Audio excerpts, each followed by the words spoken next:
What's up, everybody? Terrell here, back again with another ATG review. And this time we're talking about The Running Man coming out in theaters November the 14th.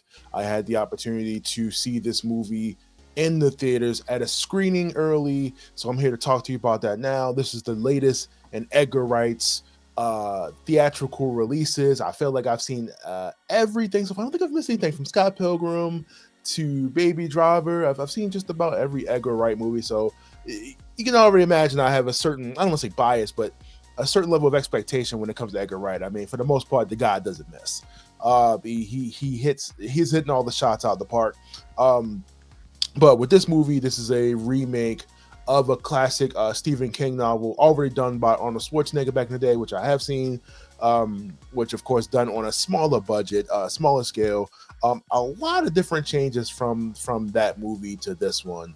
Obviously, starting off with the cast. The cast of this movie, we have Glen Powell, who our favorite guy of the moment. He's in everything. He's playing Ben Richards, previously played by Arnold Schwarzenegger in the previous movie.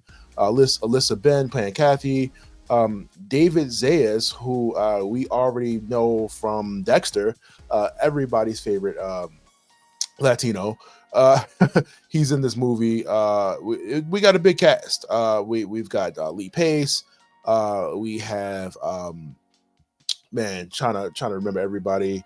Um, Again, we got a big cast for this movie, and they I absolutely think they hit it out the park. I think redoing this, like I said, I've never read the original novel for The Running Man, so I didn't know how this was supposed to go or what direction it was originally going to, it was originally going to go in. So everything was a surprise to me.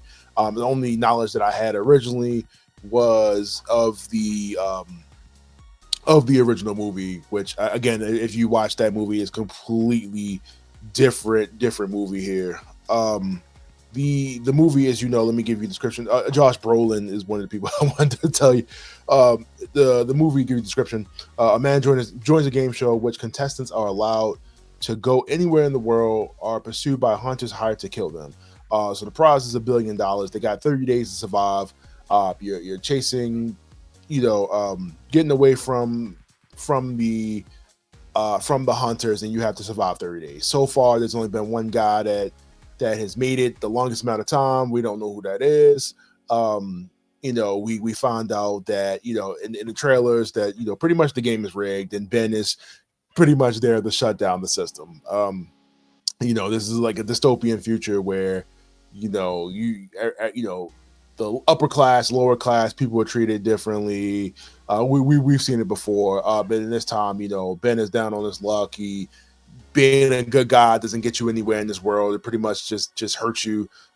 He tried to help out other people, and it winds up hurting him and his family in the process because he has to get medicine for his sick daughter, and winds up doing the one thing that he said he wasn't going to do, which is join this show.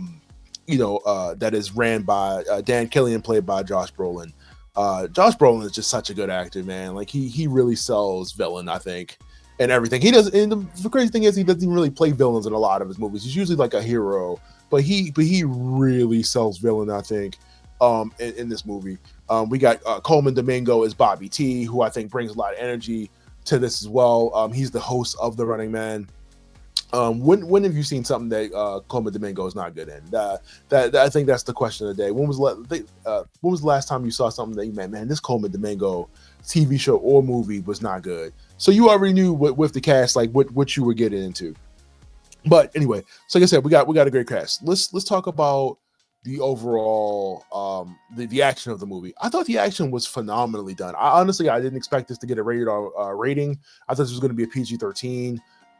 This wound up being, I think they used the rated R rating very well. We see a lot of blood and gore. We see a lot of headshots. We see a lot of creative kills being done throughout the show. And just the overall, like the fights with like the hunters and the other players of the game are very, very creative. The Seeing Glen Powell, like again, I've seen a few movies with him. I've seen Twisters and a few other projects. I haven't seen all of his movies.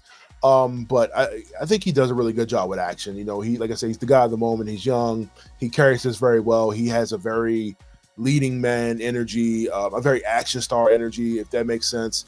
You know, in an age where like we don't really have action stars anymore. We don't really have movie stars to me like that anymore.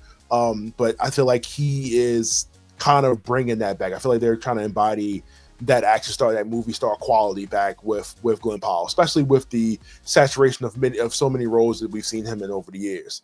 So, I mean, I guess you're just not going to get tired of Glen Powell, but he's doing a really, really good job here. The level of physicality in this movie, you can definitely see, because there's obviously, you know, despite the title of the movie being The Running Man, there's actually a lot of running. There's a lot of driving scenes. There's a lot of rappelling. There's a lot of sliding. It's, like I said, the movie demands a lot of physicality, and I think they did a really good job.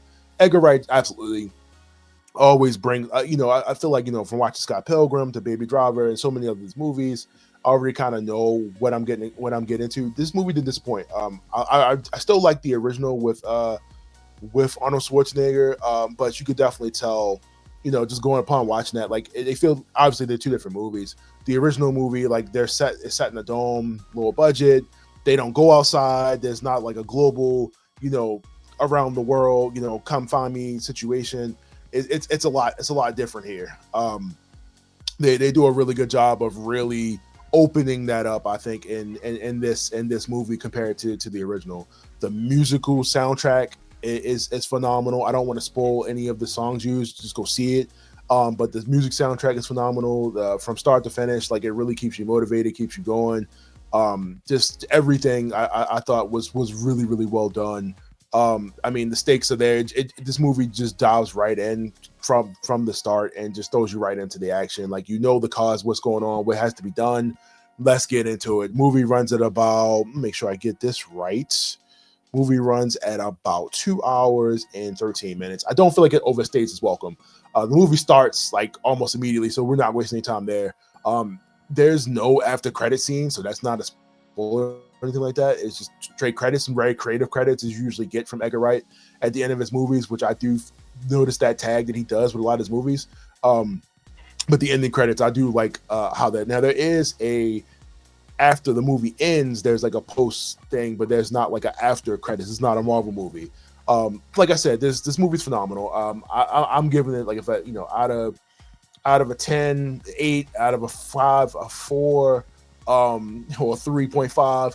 The movie's good. This is definitely something that I would watch and buy on 4K Blu-ray and watch again. This is something I would share with friends. I think they did a phenomenal job keeping this as close to the Stephen King novel as possible. From what I've heard, I've never watched the book. I heard there was some ending changes from my research that I did, but other than that, I thought they went with the better ending. If the original ending is what I heard it was, then the ending that they went with is the better ending. If you guys have not had a chance, please go see this in the movie theater. This is definitely worth seeing. Like I said, it comes out November the 14th. The Running Man, Glen Powell, we got Colman Domingo, we got Josh Brolin. The cast doesn't get any better than this. Please take the time to see this. The action is good, music is good, everything is good. If you guys did have an opportunity to watch this and you just watched the review, leave me a comment below. Like I said, you know, right here on ATG, I'll respond back to you on the YouTube and other social media. Please let me know what you thought about the movie. Like I said, I don't want to make it seem like I'm apologizing or make an excuse for the movie. I thought the movie was phenomenal. So again, leave me a comment below. Let me know what you thought. I will see you guys next time for another review, and hope we do this again. See you.